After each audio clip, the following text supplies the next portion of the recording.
Hello all, welcome back to SEMM3023 Applied Numerical Methods. In this video, I'll be talking about ordinary differential equations or ODE. Okay, let's start with the first slide. In the first slide, basically it is just the uh, content of the presentation here, content of the video, which is the mathematical background, Euler's method, error analysis, improvement, then Heun's method, integration, midpoint, Rangakata, and so on. Right, so we'll go one by one and see from the very basics until the advanced approach.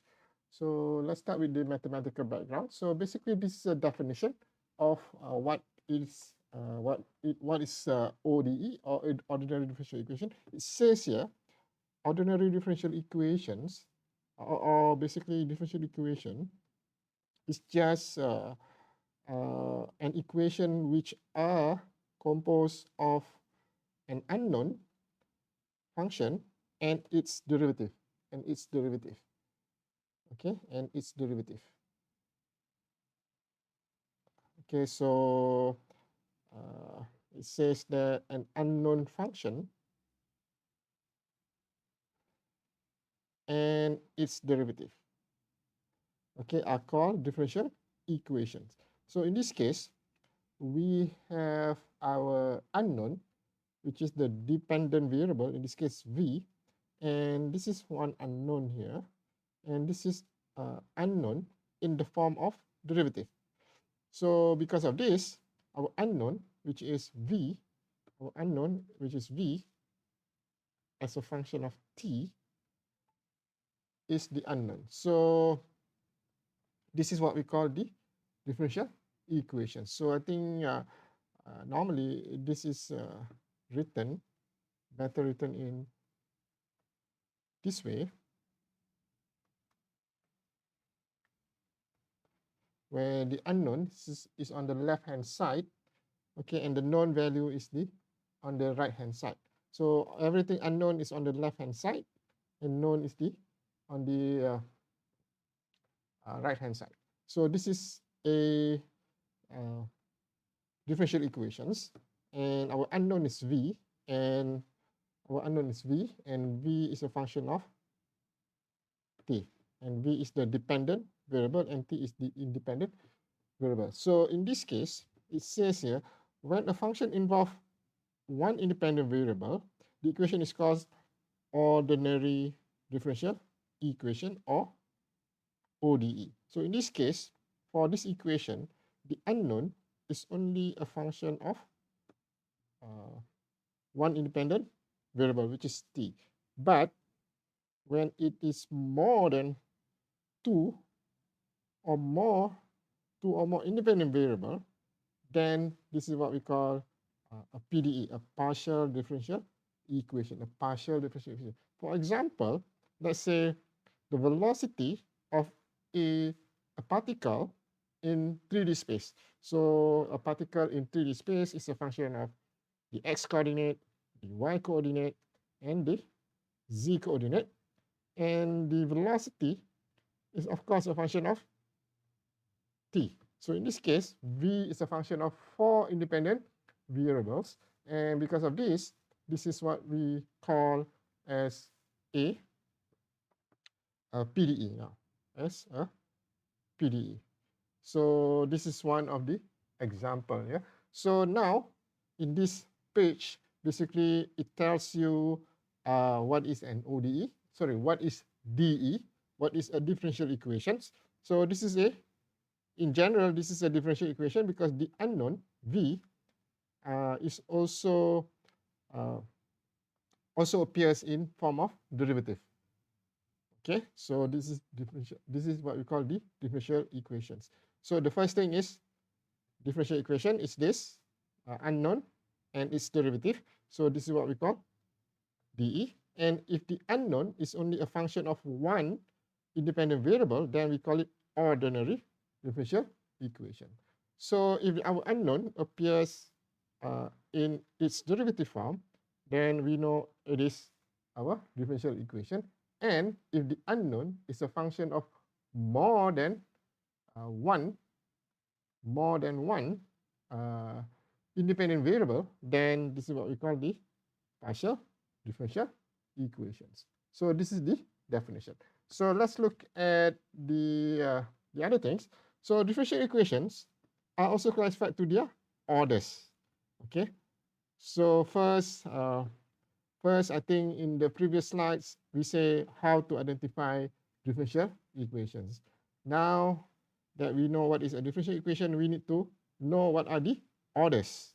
What are the orders? So the first order equation, or to be specific, first order ODE, okay, in this case, or first order DE, differential equations involve a first derivative as its highest derivative. So first order is first derivative. It has the first derivative. So in this case, if you recall just now, our dv dt plus c over mv equal to g. Oops, that's equal to g. Okay, so the highest order of derivative is only first derivative, right? So this is what we call a first order differential equation. But since this is only a function of one independent variable, then this is first order ODE. Okay, so the second, so of course now that we know what is a first order ODE, of course we can go higher order, which is second order differential equation includes a second derivative at its highest derivative. Okay, let's look at the next slide, which show you the example. So this is first order. This is first order. Why first order? Because the highest derivative is first derivative. So this is a first order ODE. So this is first order ODE. And this is second order. This is second order. Why is this second order? Because of the second derivative So in this case, the unknown is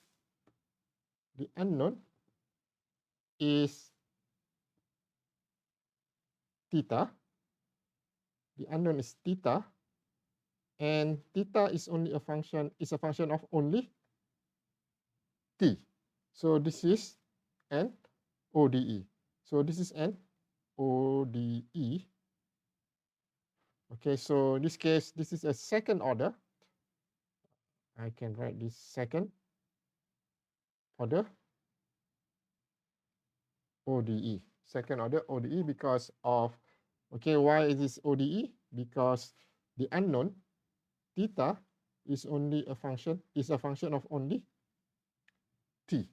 It's only a function of t, only one variable, one independent variable. So this is an ODE, second order because of the second derivative. There is another properties here.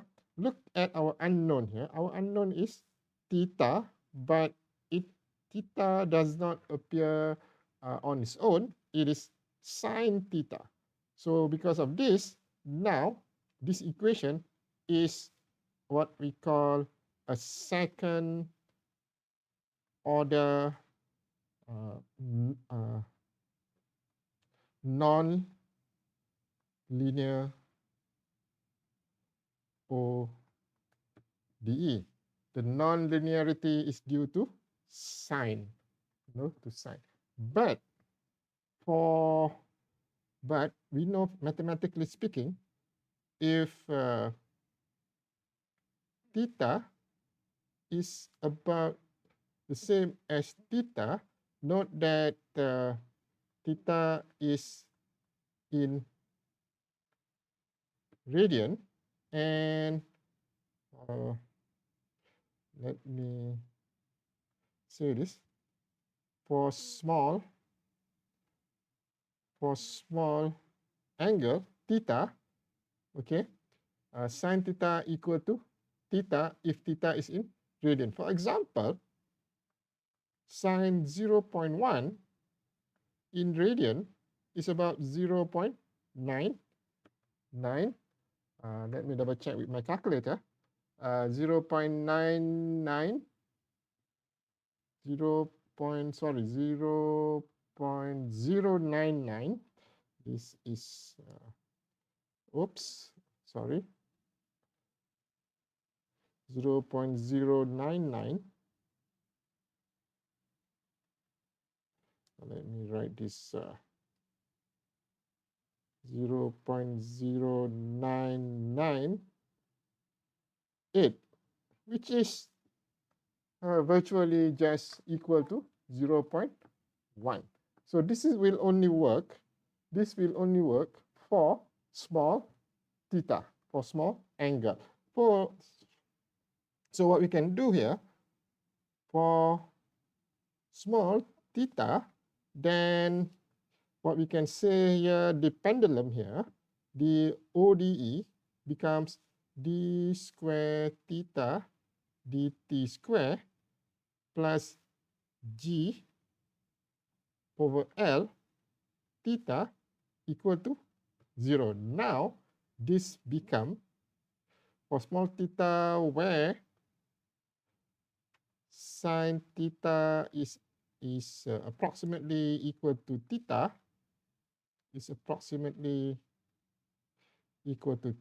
then this equation for the pendulum will become second order linear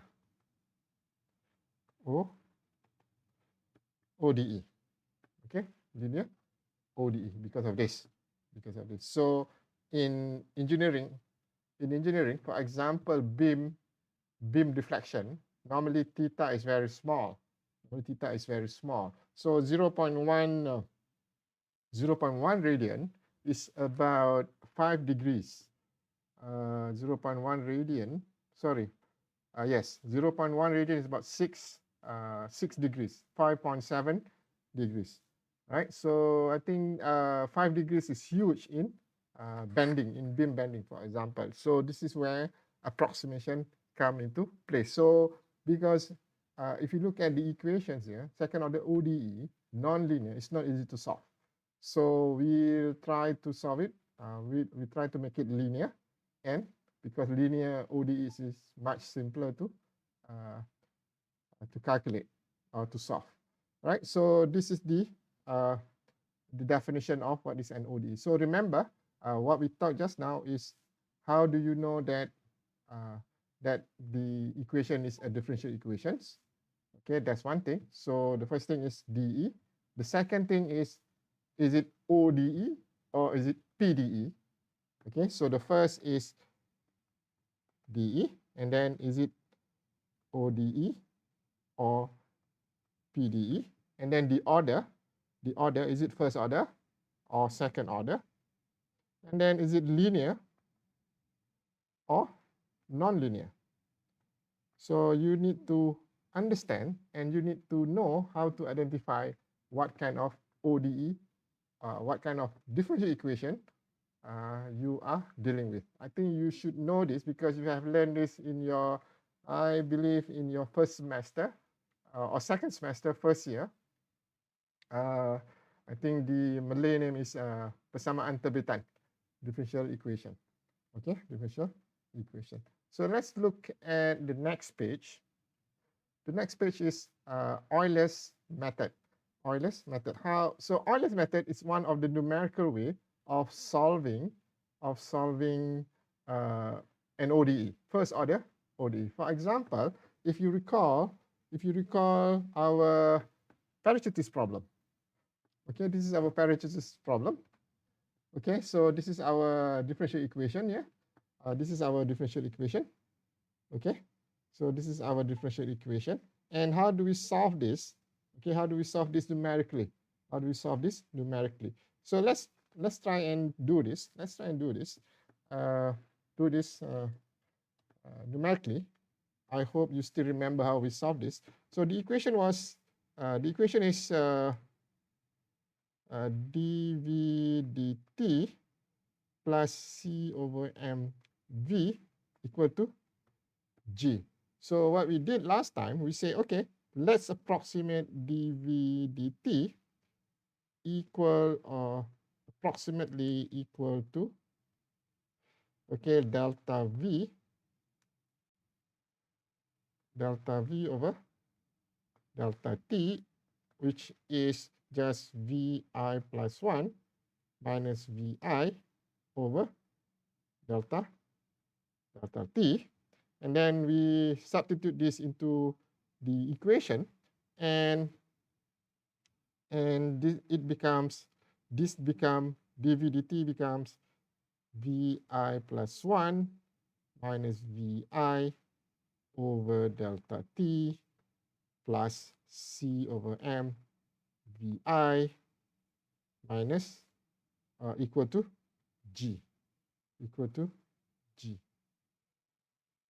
Okay, equal to g. So we can rearrange this. With some algebra. This will become equal to g minus c over m vi times delta t, or let's put this, let's make it like this. So this become vi plus g minus c over m vi delta t. So this is what we call the Euler's method. So what happened here is that, okay, if you look at the left-hand side, this is the new v, and the right-hand side is basically the old, the right-hand side has term that include the previous v. For example, vi here and another vi over here. So this is what we call the Euler's method.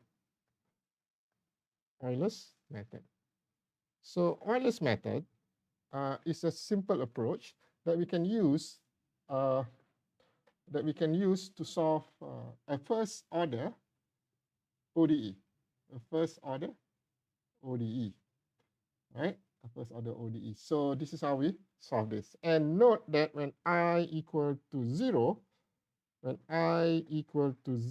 then this becomes V1 equal to V0 plus G minus C over M V0 delta T. And in this case, V0 is what we call the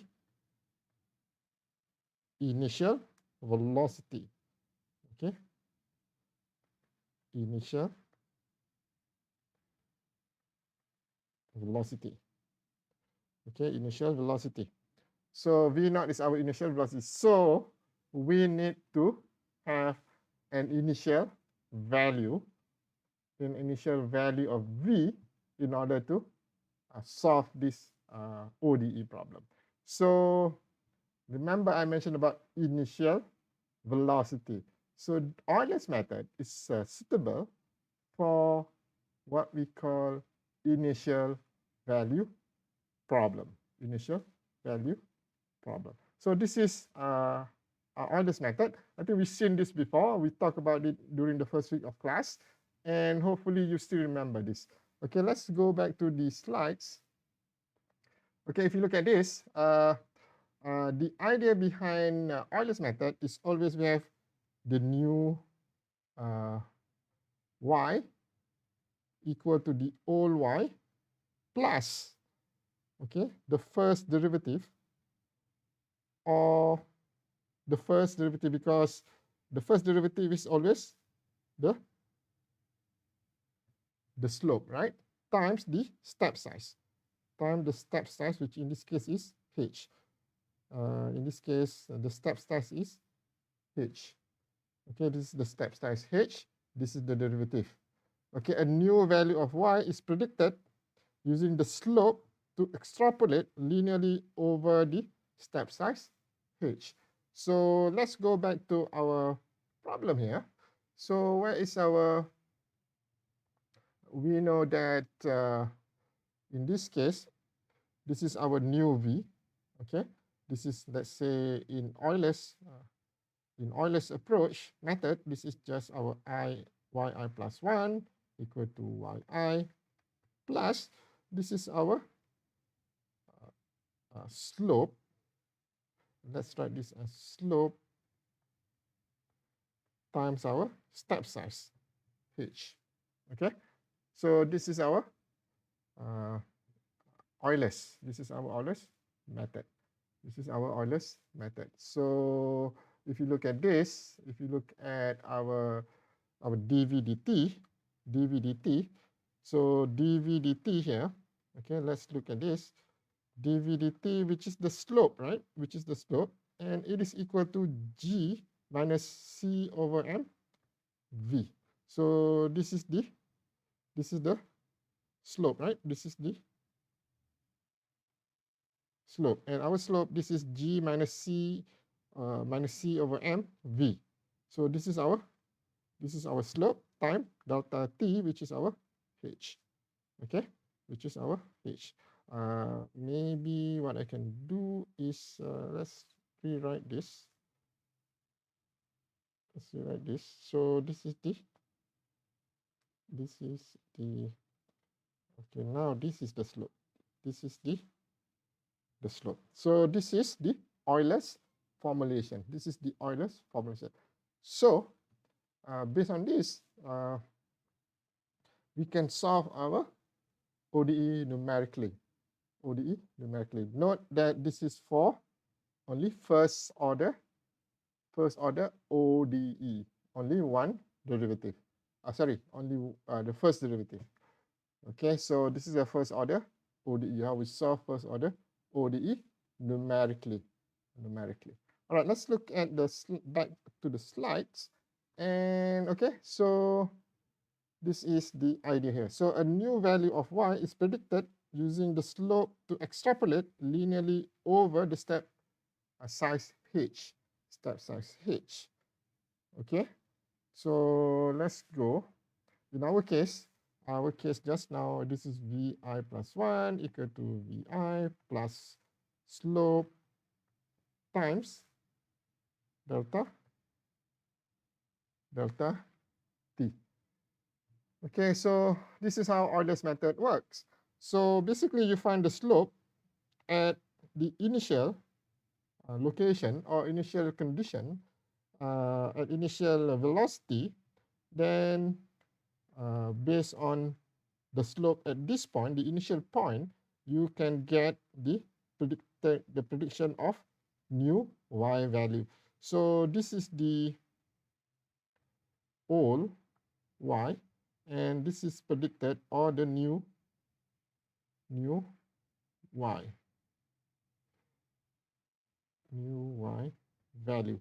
And since this is a numerical method, you know there will be always error. So in this case, if this is the true value, then this is the predicted minus true, then this is the true error. Then this is the true error.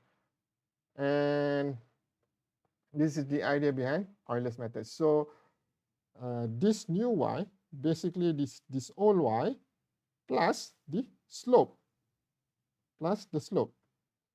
okay. So let's look at the equation just now. The equation just now is yi plus 1 equal to yi plus slope times h.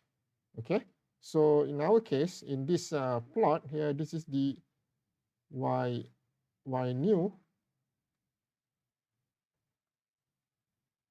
equal to y old plus the slope times h. Sorry, this is I should put slope here, and times h. Okay, so if you look at this, if you look at this equation, graphically, basically all y is here. This is y all, and this value here. Let's erase this. Let's erase this. And this value here, from here to here, is just your slope times delta h. Okay, slope times delta h.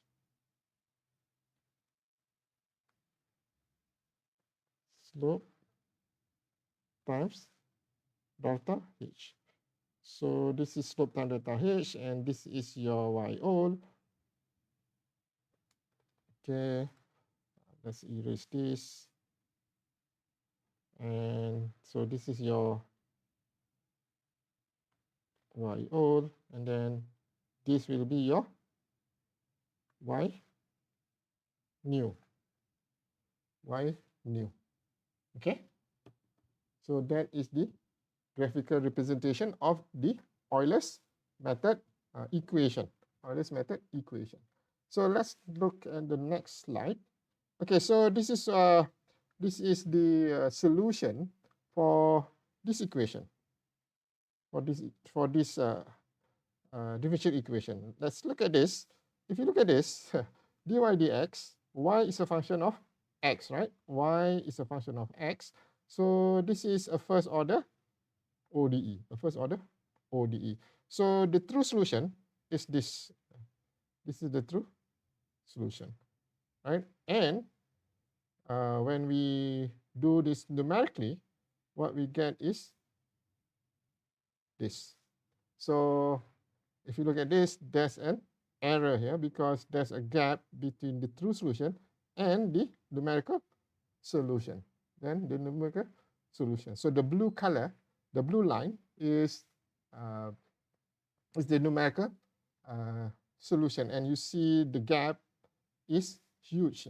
So the error is huge. Okay, let's look at the next slide. Let's look at the next slide. Okay, so what kind of error do we have? These are the errors. We have local truncation error and propagated truncation error. So local truncation error is, for example, this one. This is the, from here to here is the local truncation error. And what is the propagation error? Propagation error is that you use this point to predict the next y, which is this one here, So based on a value with some error, then you predict a new y. So that is what we call propagation, error propagation. So this point has this error, this huge error, and then you use this value to find a new y, then the error become propagated. It means it is basically spread. It grows because of you use a value with error to predict another approximation. So this is what we meant by propagated truncation error. So it says here error carried over from step to step. So from step 1, we have some error, and then we use step 1, which already have an error, to predict what is step number 2. So this is what we call the propagated truncation error. And the total, the sum of these two, the sum of local truncation error and propagated truncation error, is what we call the global or total truncation errors.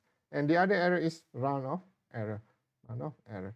So why are we talking about errors?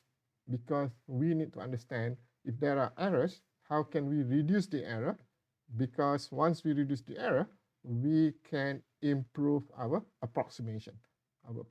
So the Taylor series provides a mean of quantifying the error in Euler's method. So one way is to use Taylor series. We talk about this when we derive the numerical differentiation formulation. Okay, the centered difference, the forward difference, the backward difference, and so on. So, and it says here the tally series provide only an estimate of the local truncation error, that is the error created during a single step of the method.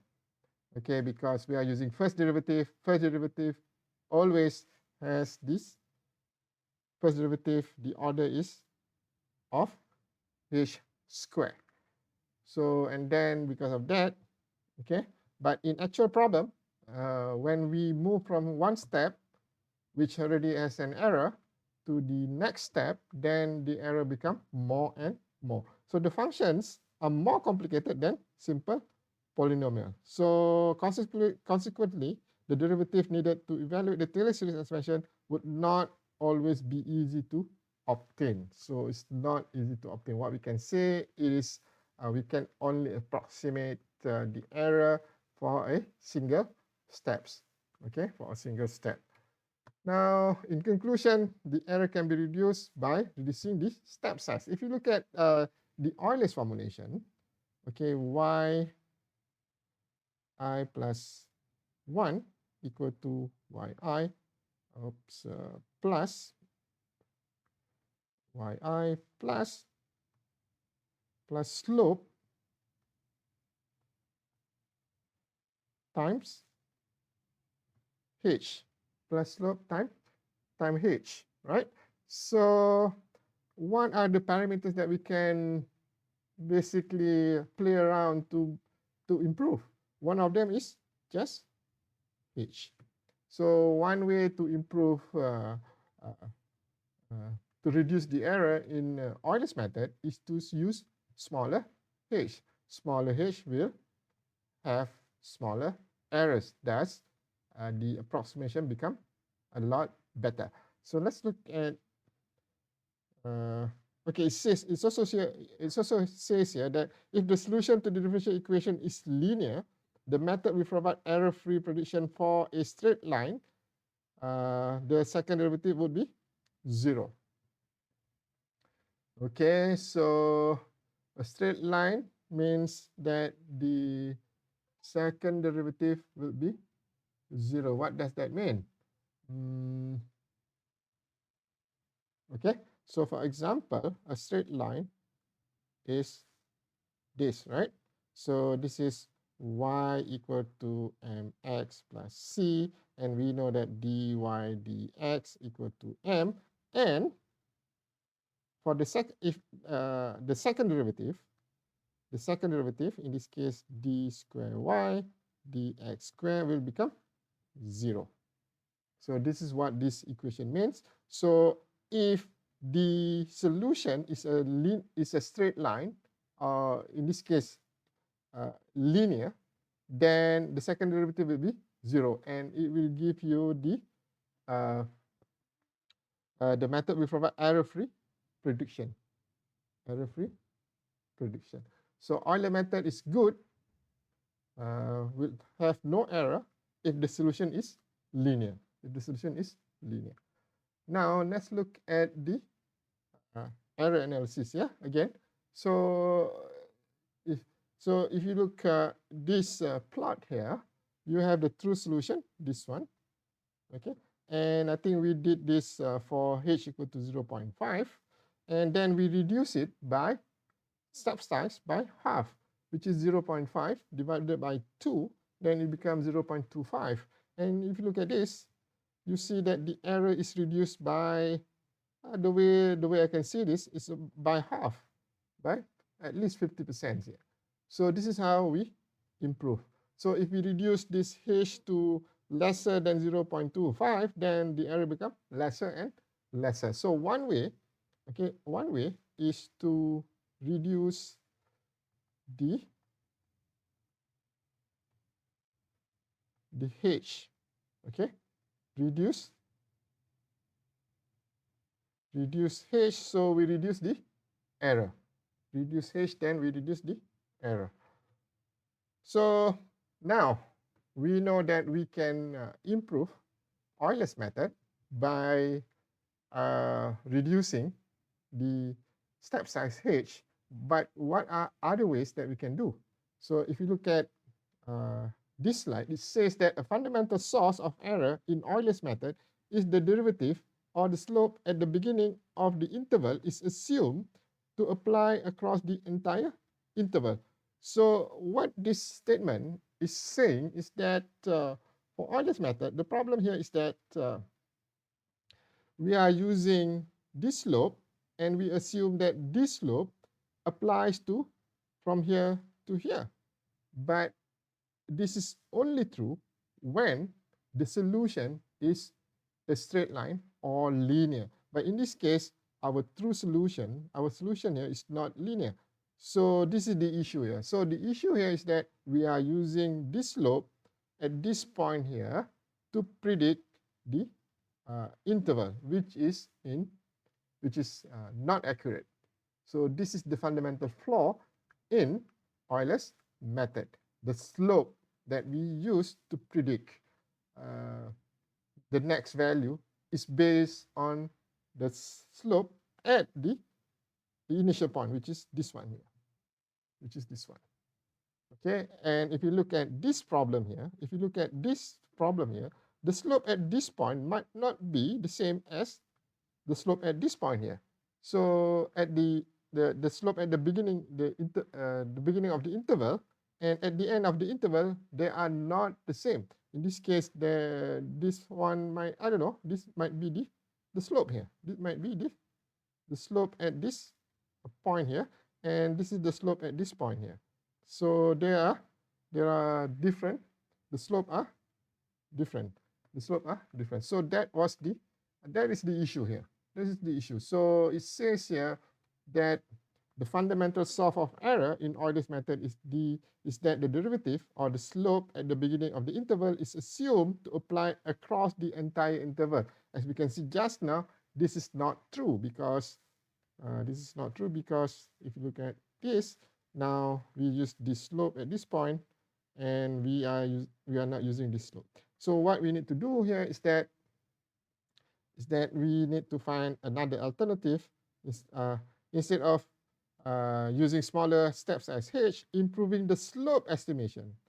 So if you look at the Euler's equation just now, yi equals to yi plus 1 equal to yi plus slope times h. So we know h.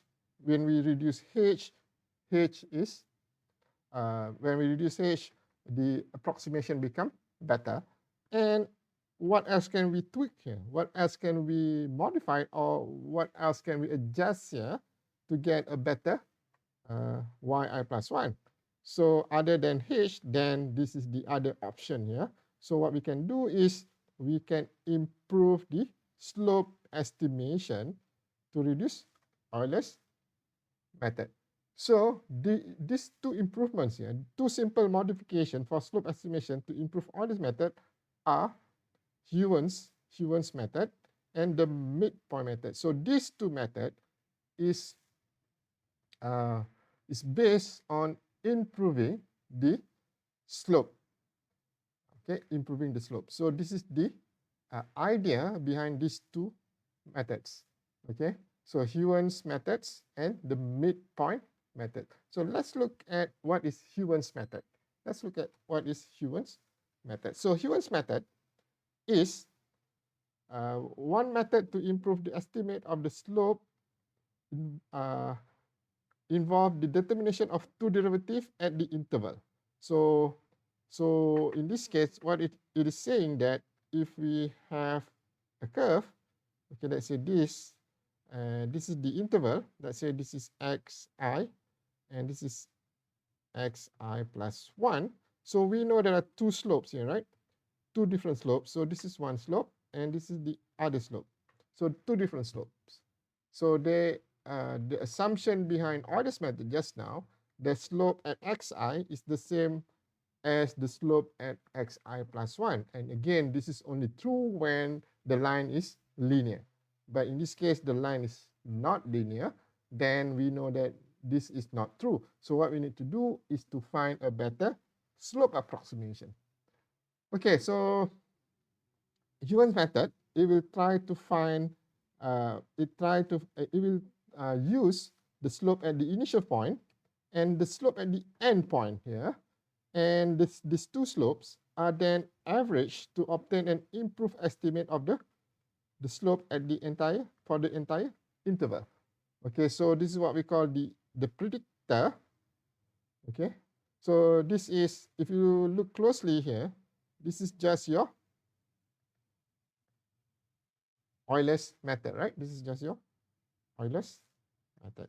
And if you look at this one here, the corrector, this is still again, okay, note that just to make sure that you really understand this, the approximation is always yi plus 1 equal to yi times slope times h. And let's say now this is the slope. This is the improved slope. Improved slope. Right? So this is yi plus 1 equal to yi plus slope times h. So what is this? What is this actually? What is this? So fxi yi is just the slope at this point here, right? So this is the slope at this point. And what is fxi, f at xi plus 1, yr plus 1, which is basically the slope at the end point here. So this is at the initial point, slope at initial point, and this is the slope at the end point, and this plus this divided by 2 is just the average slope, the average of the initial and the end point slopes. Okay, the average. So this is the way we improve. So graphically you can see this. Okay, the predictor is just yi plus 1 equal to yi plus fxi yi times h. This is the slope at this initial position. Okay, at the beginning of the interval. Okay, now, okay, this is the predictor. So we predict where is our new y. So this is our new y. So at the new y, what we'll do is we find the slope. So at the end of the interval, the slope is just fx I plus 1, which is, this is our x value. Okay, location y plus 1. So this is the slope at this point here. Okay, and the average slope, so the average slope, okay, average slope is just the slope at the initial point plus the slope at the end point divided by 2. Now, okay, now we have a correction. So the predictor is just simply our Euler's approach, but we need to correct the Euler's approach to make to improve this slope estimation. So now the formulation, now the new y is just yi plus the improved the average slope here. Let's do this.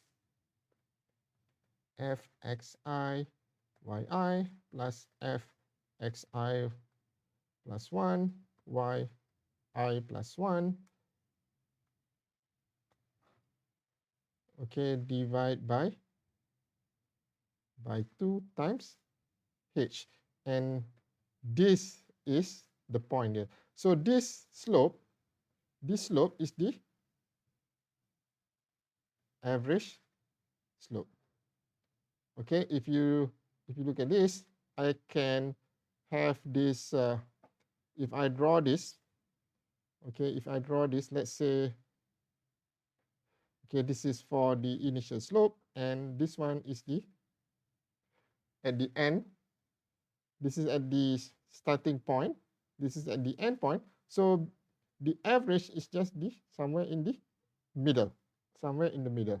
So in this case, the initial, it looks something like this.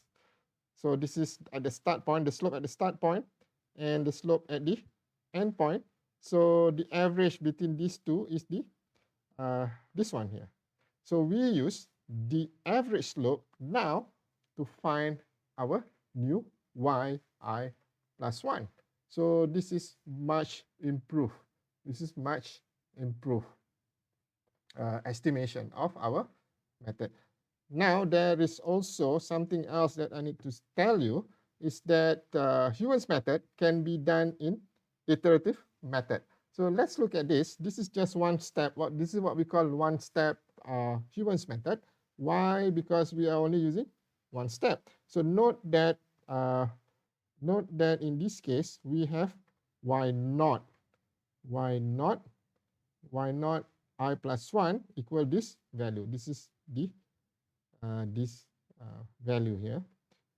Okay, but we can also repeat that in such a way that since we know what is the improve, so now we know that y naught, the first iteration, y naught I plus 1 is just yi plus fxiyi times h, right? We can also have y1 I plus 1 equal to, this is first iteration, yi, which is the same starting point, plus, now let's look at this. Okay, now it become the this one f okay, f xi yi plus f xi plus 1. Okay,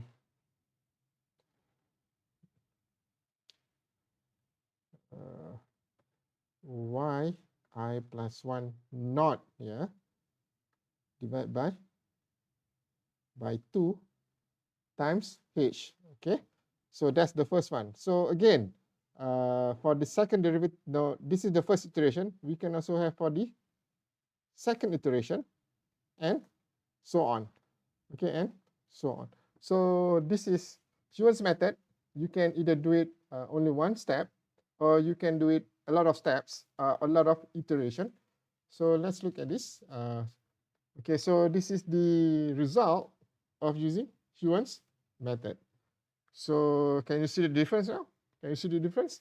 So it looks like Heun's method improved the estimation by a lot, much better than Euler's method. Remember, when we take smaller h, okay, if we take smaller h, for example, in this case, we take smaller h, this is still far away from the true solution.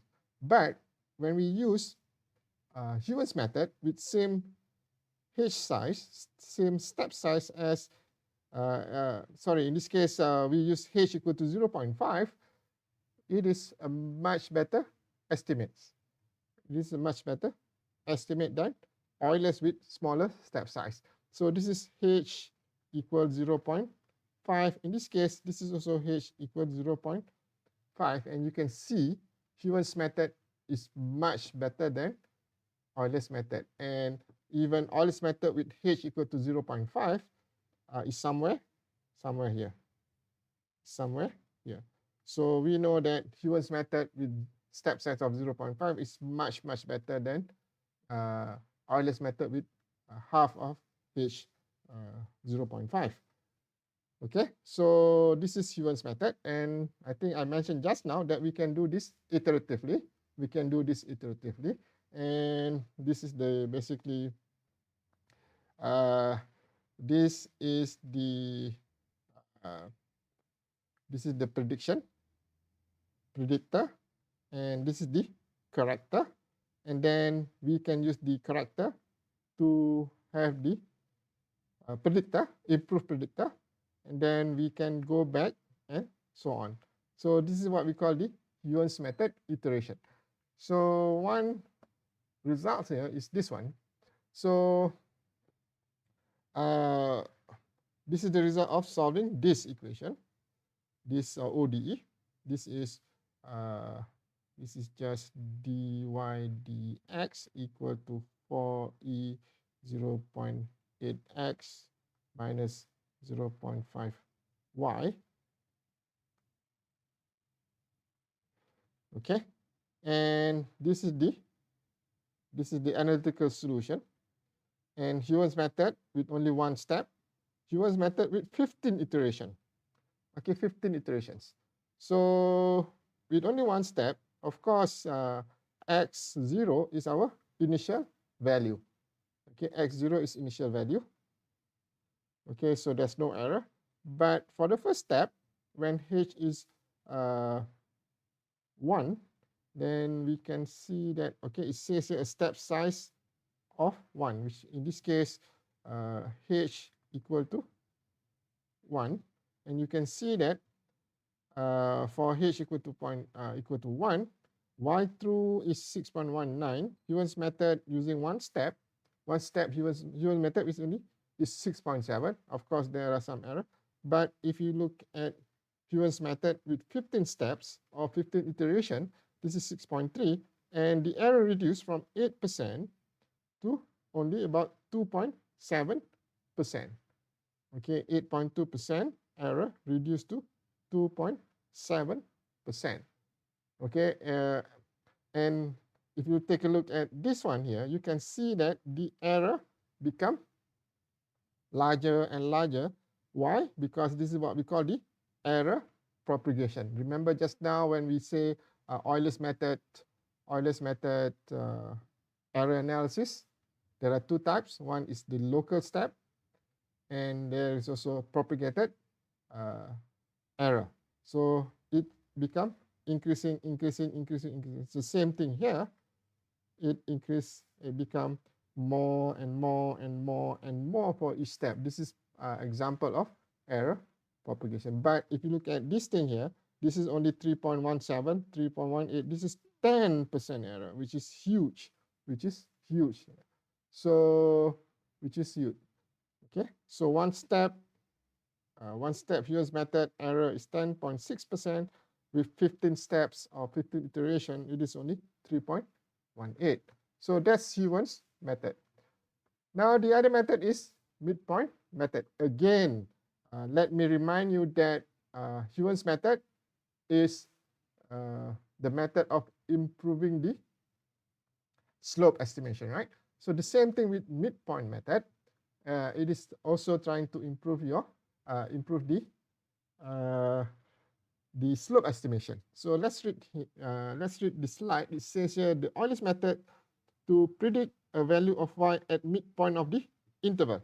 So for example, I think let's skip the example first.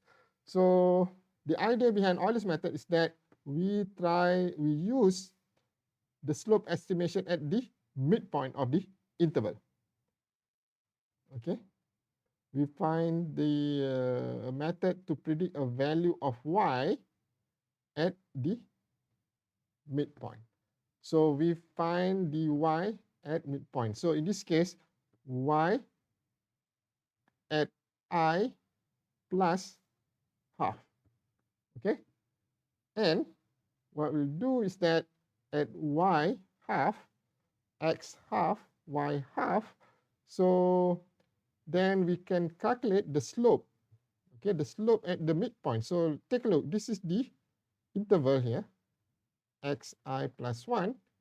But what midpoint method is doing is basically trying to find the slope at the midpoint.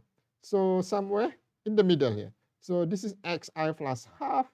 So this is, of course, your, if this is your yi, this is your yi, and this is your, somewhere here is yi plus 1, then this is your yi plus half. So based on this point here, what we get is we get our, okay, so in this case, we get our yi plus half. And then at this point, we try to get the slope. So the slope at this xi plus half and yi plus half is then used to predict our new yi. So now, again, if you look at this, now our new yi, our new y is just yi plus the slope at xi plus half yi plus half times h. Note that this slope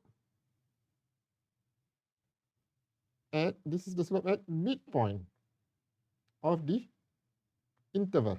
That's the name. Midpoint method. So this is why it is called the midpoint method. So now, if you look at this midpoint method, so again, this is just your regular. This one comes from your Euler's method, equal to yi plus f. I think this is, there's a typo here. This should be xi. Again, this should be xi here, not t. For some reason, maybe I was too tired. I didn't see that this is an error here. So this should be x. So xi plus xi yi times h. But if you need to find y at half of it, then just yi plus fxi yi at half of the interval. So this is half of the interval. Okay, half of the interval. So we get yi plus half. So then the new yi then is just yi plus 1 equal to yi plus slope at midpoint, or maybe, the better word I think is slope at mid-interval. Okay, mid-interval times h. So now, if you look at this, now because the slope here, okay, the slope here is, okay, let's say, let me zoom this thing here, and let's say I draw this. I draw up, okay, let's say maybe, okay, eyeballing this. Okay, if I use this slope here, then this is just my Euler's method. But if I use this, then let's say I'm using a parallel. Okay, why not I try this one? Okay, let's draw a line here, straight line. Okay, so let's use this. Okay, maybe this is my. So let's look, is this parallel? Okay, right? So this is a better prediction than Euler's method. So this is Euler's method. This is Euler's. This is midpoint. This is midpoint method. So definitely midpoint method. If you look at this, if you look at the one below here, it says it is a much better improvement than Euler's method. So this is two examples of Euler's method improvement. Instead of using smaller h, what these two methods are doing is just improving the slope estimation. One is taking the average. Heun's method is taking the average slopes at the beginning and at the end of the interval, while midpoint method is using, instead of using the initial or the starting point slope, midpoint method is using the slope at the midpoint or the slope at the mid interval to predict our new y. So that is the idea behind these two methods. So let's look at the other one. This is what we call the Ranga-Kata method. Ranga-Kata method. Okay, I think what I'll do here is let me stop here, and because it's been too long already. So let's stop here and we'll continue with RK methods later. Okay, until the next video. Thank you very much.